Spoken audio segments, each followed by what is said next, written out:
Welcome to the Marriage Counselor's Corner. Right this way. Your therapist will see you shortly. In the meantime, sit back, kick your feet up on the couch, and get ready to focus on adding very valuable tools to your marriage toolkit. And now your host and marriage counselor, David Taylor. What's up, guys? This is David Taylor, and I am your host. Welcome back to another episode number 6 of the Marriage Counselor's Corner podcast. And guess what, guys? This is the place where you come to get credible and tangible marriage-related information from a licensed mental health counselor. I'm not a talking head. I actually know what I'm talking about a little bit, okay? Anyway, this is a place where you're going to come to get information about how to take your marriage to the next level. And over the past 19 years of my clinical experience, I've discovered the things that work to make your marriage healthy. So I want you to see these episodes as a masterclass in marriage, where I take a psychological and practical approach to marriage education and enrichment. And like I said, this is episode number 6, and it is my very first Q&A episode. That's right. This episode is going to be a little different because I'm not going to be doing a teaching per se. Now, I will be doing some teaching. Stick around for that. But it's going to be in the form of Q&A. And this is where I get to take and play a few listener-submitted questions and answer them in the form of a mini coaching session. Now, if you know me, if you've been a part of any of our live teachings and group coaching sessions, this is one of my most favorite things to do. I love answering questions. Now, I want to be honest though, and say that I am kind of skeptical in regards to how these episodes will be received. I've found that most people favor Q&A sessions, but they like to be live and present so that they can actually ask questions. And so this is pre-recorded. There may be some live stuff in the future, but right now it's pre-recorded. And so, and I know I originally stated that I would do 2 of these types of episodes per month. But again, I'm kind of skeptical because I don't know how well you guys are going to receive it. So we shall see. Now, if I get a positive response and positive feedback and more questions from you guys, the listeners, then guess what? I'll do more episodes. But if I see that it's not a lot of engagement, these aren't received as well, then I'll probably completely scratch these and just use these Q&A sessions for our membership program that we're going to be presenting at some point in the near future. So we'll see. But for now, this is more of an experimental episode to see how it goes. By the way, I would love to do more of these, but I just don't know. So I'm going to listen to you guys and y'all can tell me if y'all want more of these or not. Okay. Now, before we get started, I do want to give one final word on my approach to these questions, especially given this type of episode. Now, I've gotten a few audio questions and a little more than a few written questions. So I'm going to split it up this episode and do 2 audio questions and then 2 written questions. But I want to try to package my answers to not just speak to the person that asked the question, but I want to speak to more than just that person. I want to speak to the populace as a whole. So my recommendation and challenge for you guys is to not zone out just because I'm answering a question that you may have not asked or even thought to ask. I want you to instead listen for the key that can unlock your particular situation. Because what you'll realize is that there are a lot of revolving themes around many of these questions. So I'll be doing these live. So just be mindful that I want to try to answer these questions to suit more than just the person that asked. Okay, so stay with me. And when we do open up the doors to our Mastering Marriage program, which again, we'll talk about that at a later time, I'll be doing these episodes on a more routine basis, and they will be live for our members. So the members will be able to, log into Zoom or, Facebook. We'll use whatever platform, and you guys will be able to ask questions and then be a part of the discussion and even ask follow-up questions. And then I can ask you follow-up questions. But we'll talk about that more in later episodes. So now that I have those things out the way, let's get down to some business. So I got 4 questions I want to answer, and let's start with the first question. My name is Ray from Orlando, and I have a question. What does it look like to emotionally protect your spouse? So the question is, how do you emotionally protect your spouse? Now, this question may sound basic, but I promise you, this question is actually layered.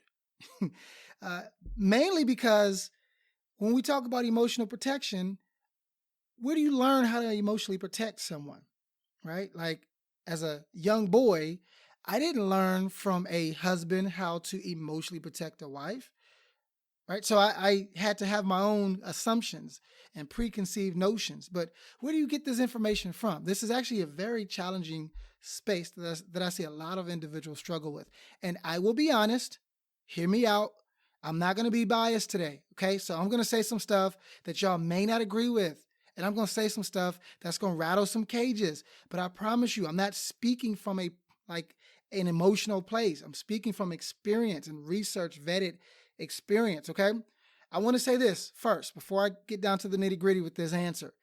Men tend to struggle more with the inability to protect their wife, okay? I've seen this time in and time again, that husbands tend to struggle more with the emotional protection. They do well with physical protection, right? Got a bunch of gorillas walking around, strong and stiff-necked, but when it comes to the emotional protection, I see that a lot of men struggle with this. They drop the ball in this area, I'm gonna be honest, okay?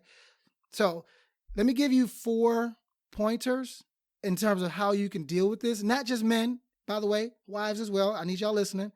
I'm gonna give you 4 pointers, and then I'm gonna give you a resource that can help, okay? So pointer number 1 is this.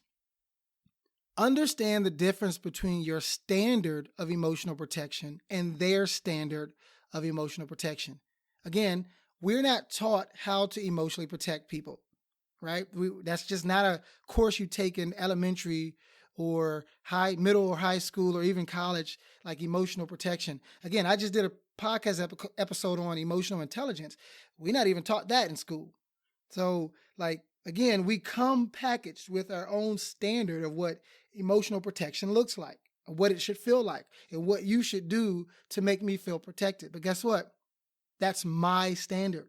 And you're going to come with your standard. Maybe you saw mom and dad do this, or grandparents do this, or uncle and auntie do this, or maybe you ain't see nobody do it. And all of a sudden, you had to create your standard of what you desire emotional protection to look like based off of a movie, based off of your community, based off of your cultural affiliations, whatever the case may be. You're going to bring your own standard with you. And if you don't understand the difference between your standard and their standard, you're going to have a lot of expectations that you put in front of you for them that they're going to fail at. Okay? So understand the difference between your standard of emotional protection and their standard. What do you require? What do they require? Just because you require X don't mean they're willing, capable, and able to give X.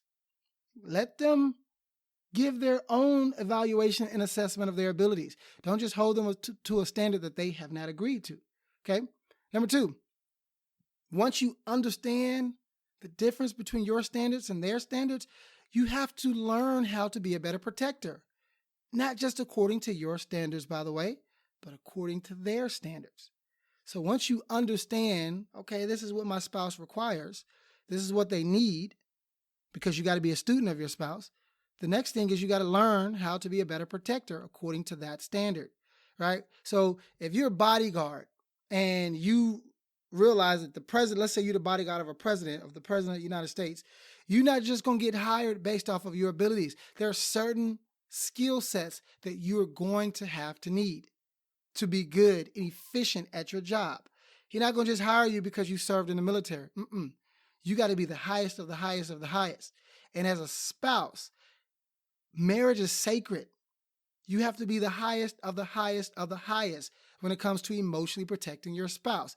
This is the number 1 job that I believe husbands should get good at, better at, when it comes to improving their position of a husband. Wives, y'all need to do better too, okay? I'm not going to leave y'all out, but the husbands, this is one of the most important positions that a husband will struggle with.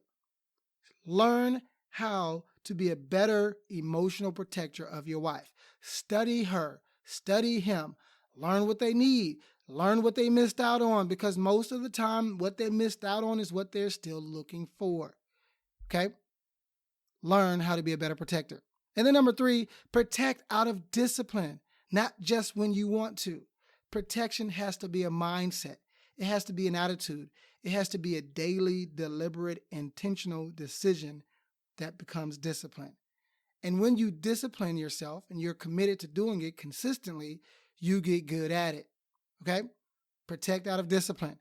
And then give them permission to give you feedback on how well you are doing at said job.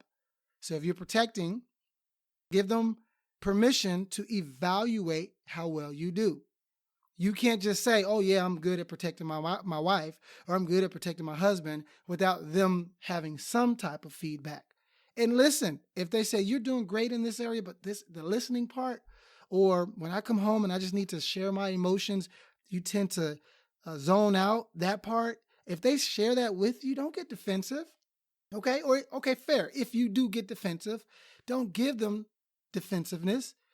Be aware that, you know what, I have blind spots, and perhaps this is an area that I need to improve on. Okay? So there are 4 things that you can do to become a better emotional protector for your spouse.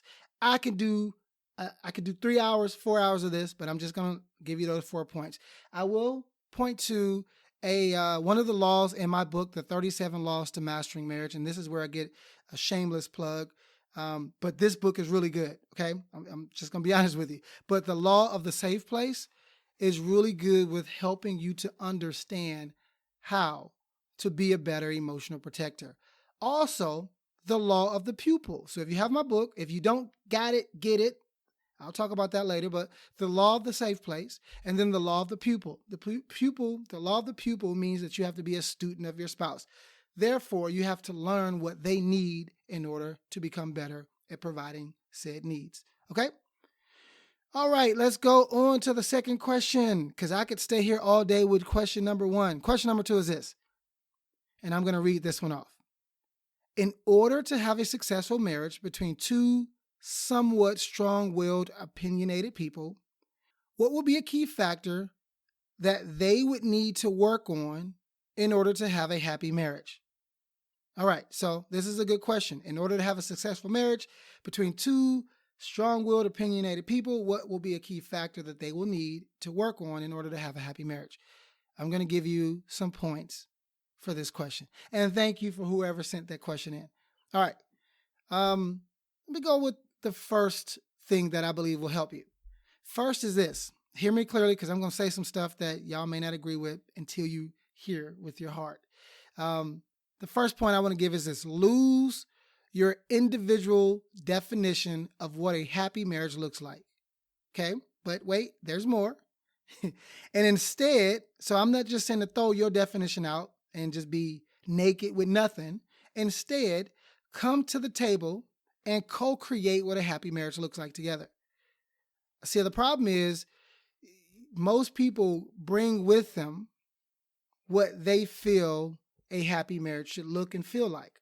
And then if you're strong-willed, you definitely bringing in something that you think is right and therefore truth.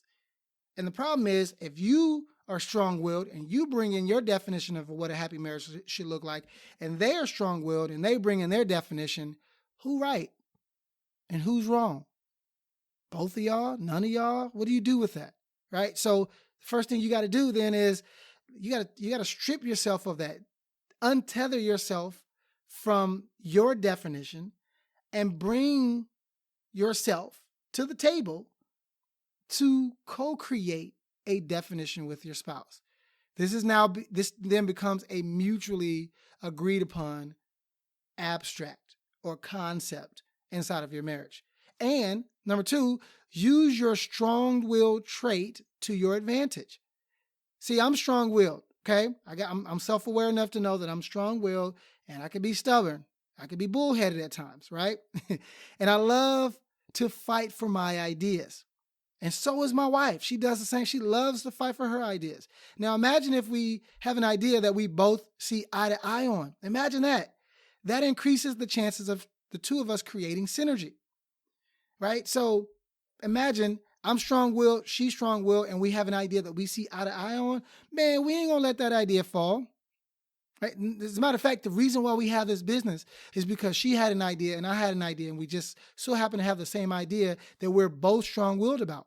So this thing is churning along because we ain't gonna let it falter. Synergy is the name of the game. You want to create synergy in your marriage. The Bible says it this way: one could put 1,000 to flight, two can put 10,000 to flight. Now think about that, right? That you should be adding at that point, right? No, two creates exponential growth because really two is three. Y'all missed that. Go read your Bibles to understand what I mean when I say two or three. Where two or three are gathered, y'all can finish the rest, okay? So that's why two could put 10,000 to flight, because there's synergy and the threefold cord is not easily broken, okay? But anyway, we don't have to go there. The point is, think about this from the standpoint of use this trait to your advantage. Leverage it inside of your marriage, okay? Be strong-willed about the things that will maximize your marriage. See, a lot of times we're strong-willed about the things that we want to will into fruition, and it ain't got nothing to do with our marriage. We want to be strong-willed about our egos, about our ideas, about what we think is right or what we think is wrong, and those things ain't got nothing to do with our marriage. But imagine if two people were saying, you know what, we both are some bulldogs. We ain't gonna let go once we bite down, but imagine if we bit down on the idea of loyalty or trust or integrity or spiritual intimacy or any of the other things that you can think of to make your marriage healthy. Imagine if two people are biting down on that, not letting go, right? Imagine that. Now you're creating something better than you once had, okay? So lose your own definition, create a definition together. I know that's easier said than done. And then use that strong-willed trait to your advantage. And make sure that you're being strong-willed about the things that will maximize your marriage. Lastly, leverage your spouse's strengths. Listen, husbands, you can't be married and serve your wife with an ego. You can lead with an ego, but only after you serve without an ego. So you missed it. The ego is not a bad thing, but the ego needs to be in check and balanced. It needs to be in alignment. And the only way to get that in alignment is to make sure that you're serving first, so that your wife, your equal, your spouse, your mirror will then help to balance out the parts of you that may grow wild and out of control if you didn't have that accountability, okay? But leverage your strengths. Maximize hers and maximize his. If you see he's good at something, don't try to hide it from him. Affirm it. If you see she's good at something, support her, encourage her, help her grow in that space. Help her, put her in the forefront, right? You don't got to lead everything, and you shouldn't be leading everything. Now, I want to move forward because I got two more questions, but I do want to say that in my book, The 37 Laws to Mastering Marriage, there are two laws that will help with this. Well, there are a lot, but two that come to mind. The first one is the law of the assist. And I really want you to go and read that, because that law is really about setting your spouse up for success. Thus, the law of the assist. But it's important, and I talk about how to incorporate that into your marriage. The other one is the law of spousal influence. And this one is probably the most permeated law. This is going to be etched and woven throughout the fabric of your marriage. So I ain't even going to take the time to talk all about that law right now, because that can be a whole series of episodes. But I instead implore you to go and check it out in the book. The law of spousal influence is one of the 37 laws. Trust me, it'll work. Okay? Okay, let me go and play the third question, and then I will be back to answer it. See you in a bit. I have a marriage question for you. In this day and age, there seems to be a lot of people that are married but are in different locations part of the time.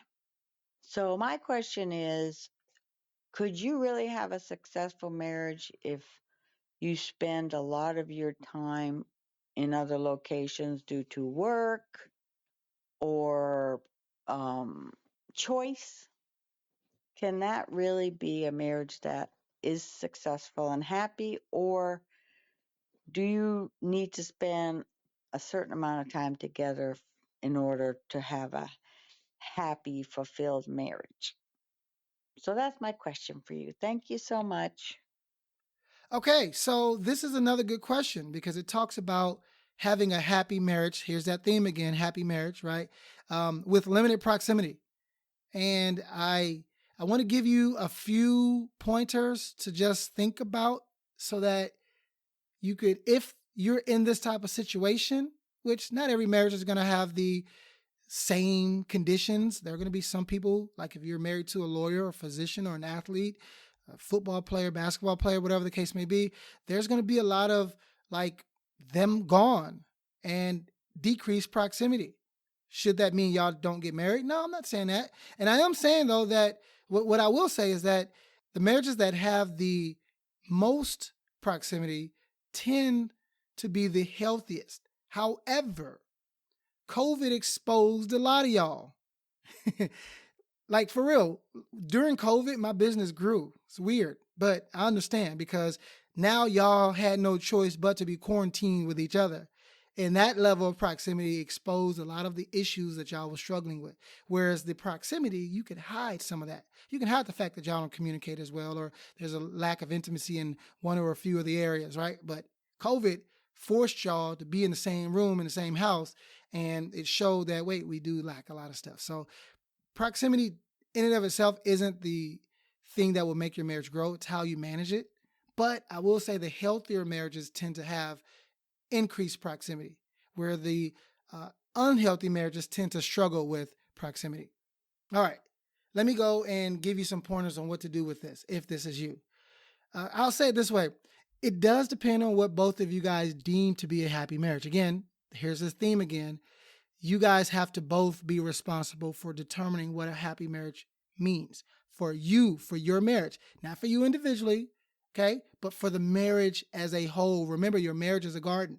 You got to be responsible for what the garden has, what it looks like, what it produces.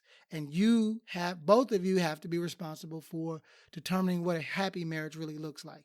And I could spend more time talking about the dangers of looking for a happy marriage because the term happy is so elusive and it is really dependent on the day of the week, how your stomach is feeling in the moment, what you got going on, good or positive. You should be more so looking for marriages that produce the fruit of the Spirit. You want marriages that produce joy, and you want marriages that produce fruit, and you want marriages that produce peace. Okay? Happiness will come and go, but those things, they stay longer. And as a byproduct, they tend to permeate deeper and further. Okay? But anyway, the first thing is it depends on what you deem to be happy, on what both of you guys deem to be happy. Also, often both spouses bring into the marriage what they want, what they perceive happiness to be, but they never take the time to discuss and thus negotiate happiness. And then I want you to remember this. Happiness should be negotiated. Y'all should be talking about, this is what makes me happy. This is what makes me happy. Are you able to do this? Are you able to do this? Okay, well, if you can't do 100% of this, even 70% of this will make me happy. Because guess what? Every other area in your life, you negotiate happiness, right? You get this job and you want the job that's going to make you happy. You ain't going to just go in there and accept all of the terms. You're going to negotiate. That's what the interview process and the acceptance is all about is, yeah, you know what? How about you going to offer me 90K? I want to take 95. Or, okay, if I can't take 95, I want to increase in the amount of, PTO that I have. Or, okay, I can't do that. I want benefits. You guys are negotiating these things. And so why do we expect that in every other area of our lives, we can negotiate, but in our marriage, it is simply expected that you should be willing, capable, and efficient with making each other happy without being able to qualify yourself first and the other person. It's just expected that you got to do what I want you to do, or you got to meet these criteria to make me happy. Whereas in every other area of your life, you are negotiating that, right? You do it with parenting. You do. Trust me, you do negotiate happiness with parenting, right? Okay, I'll stay up tonight. You do it tomorrow. Can you watch the kid? Can you, right? There's a way we do it. We do it in all the other areas of our lives, but when it comes to marriage, we don't negotiate. So here's what you do. Negotiate happiness before you start creating a lifestyle where there is a decrease in proximity. Negotiate what you will need from each other in order to be content, in order to be happy, in order to be peaceful and joyous in your marriage. Don't just get married, create a lifestyle, then get frustrated with that lifestyle because it's not serving or making you happy. No, talk about it first. Because perhaps, you know what, you're in law school, I'm in med school, we about to go graduate, you're going to be a lawyer, I'm going to be a physician. If we get married, will our marriage, can it contain our lifestyles? And you guys should be able to say yes or no to that. Do not push through just because y'all are in love with each other. No, negotiate. I'm going to be working 16-hour shifts, and then I'll be off 3 days a week. What are your thoughts about that? Is that okay? Because I really prefer this career field. So, like, is that okay? What are you willing to accept with that, right? And have a conversation. And if you really want the relationship bad enough, you're going to have to be willing to make some compromises. Again, you compromise in every other area of your life. Do not expect that marriage should be the one area that you don't get to compromise. It's not how it works. And compromise is not a bad thing if you know how to do it efficiently, right? But negotiate happiness before you start creating a lifestyle where there's a decrease in proximity. If you really value quality time, if that's your love language, and you get married and now all of a sudden your spouse decides to take on this position, and y'all take on this position because it's financially beneficial, but for the marriage, it strips you of the things you need, then you did it backwards. Instead, talk about this first. Look, we about to have a child. What are your thoughts about what this means for us? When Mandy and I had Zay on the way home, because Mandy had a natural birth, bless her body for having that natural birth. So that meant that she wasn't going to be in the hospital, or we weren't at the hospital, we were at a birthing center, but she wasn't going to be there overnight.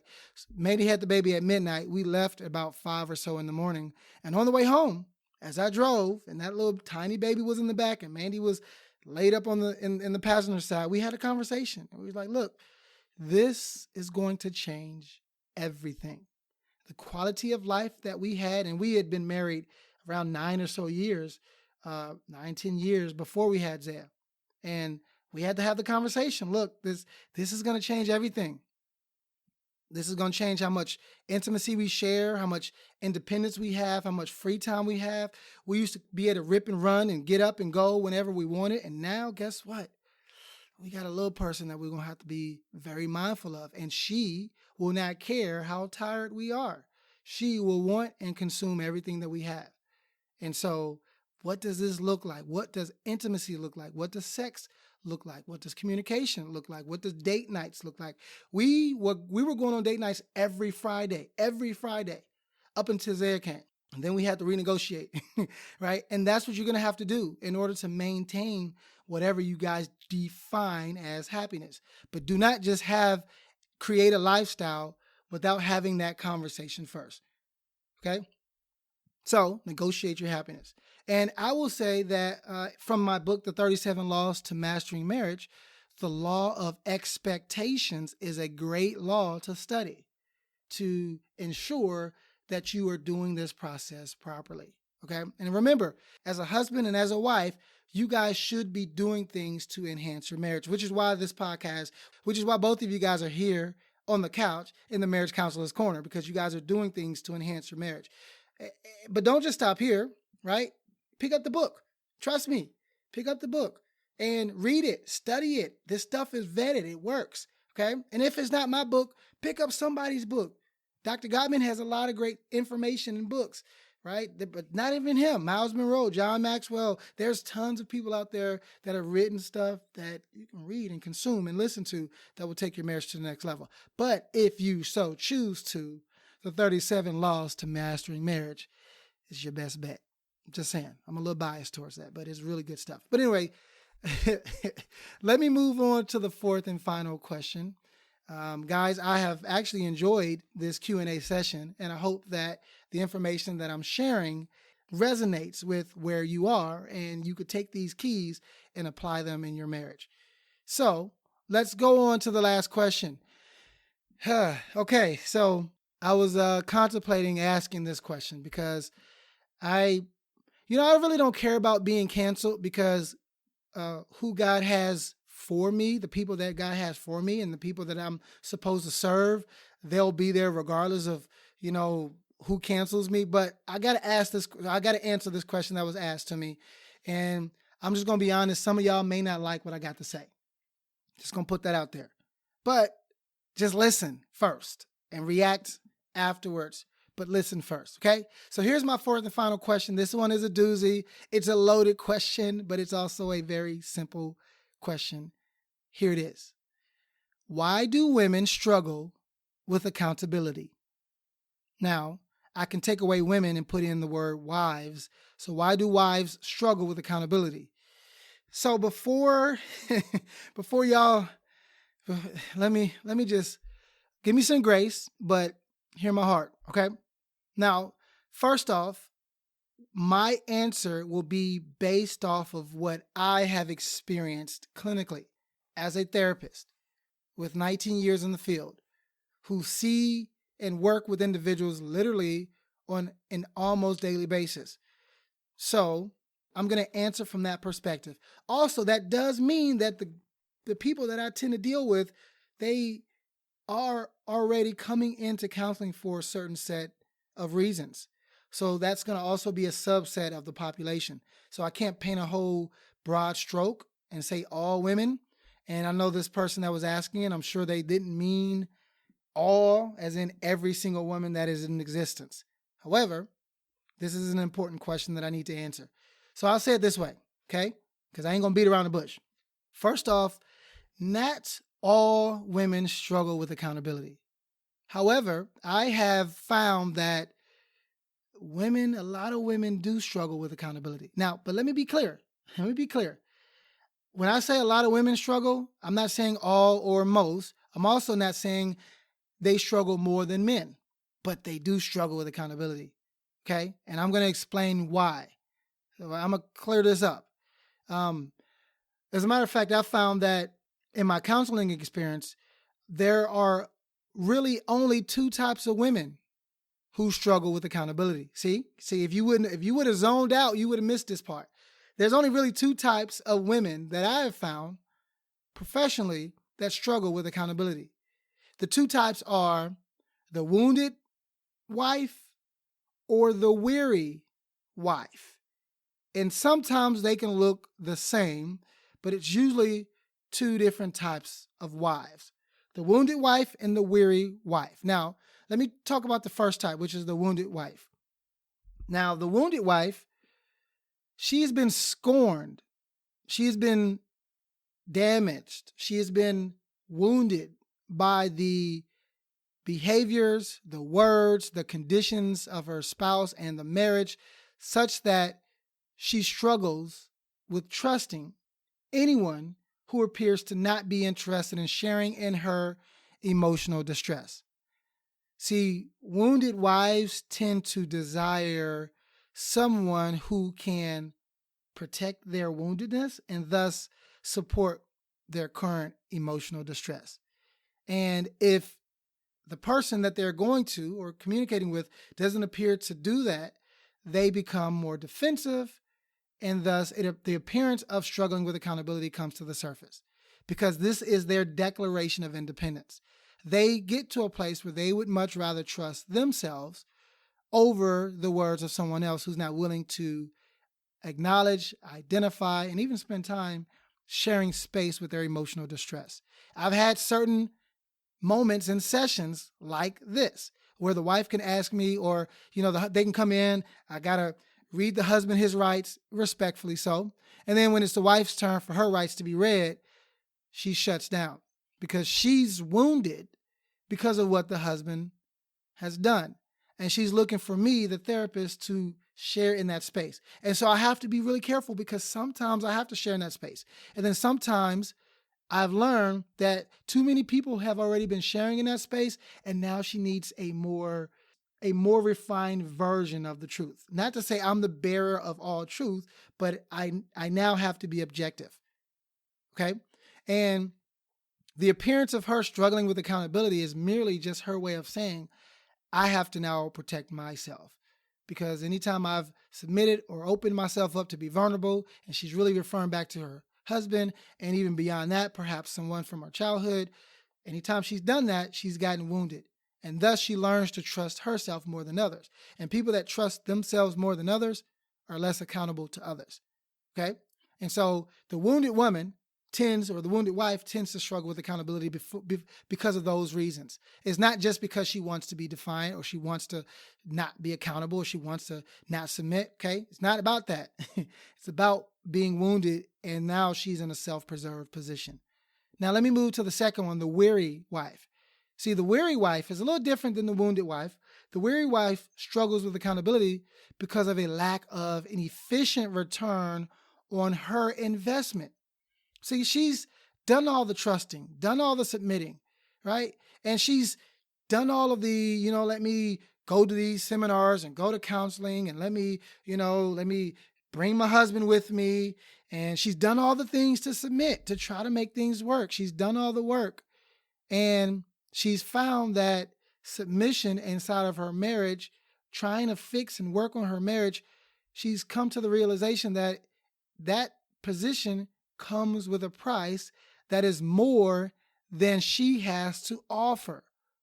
She's run out of what she has to pay. She doesn't have enough to give because you can only give away what you have, right? And so she's gotten to the place where she's like, look, I've done things your way and your way isn't working. She's referencing her husband. Your way is not working anymore. So now it's time for me to take the wheel. So weary wives tend to struggle with accountability because she gets tired of submitting to faulty leadership. So now she has to take the wheel and now she has to lead. And guess what? If the husband wants to lead, but she's leading, she ain't gonna listen to you that much, or she ain't gonna submit to your authority because your authority is not efficient.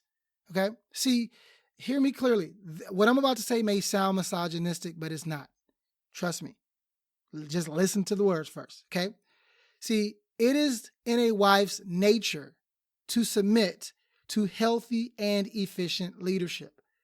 Remember, I didn't say it's in a female's nature. I said it is in a wife's nature. In a wife. It is in a wife's nature to submit to healthy and efficient leadership. Most women that I've worked with, that I know, and that I've met, most women don't want to lead. But many will lead as a byproduct of mismanaged and misaligned leadership, right?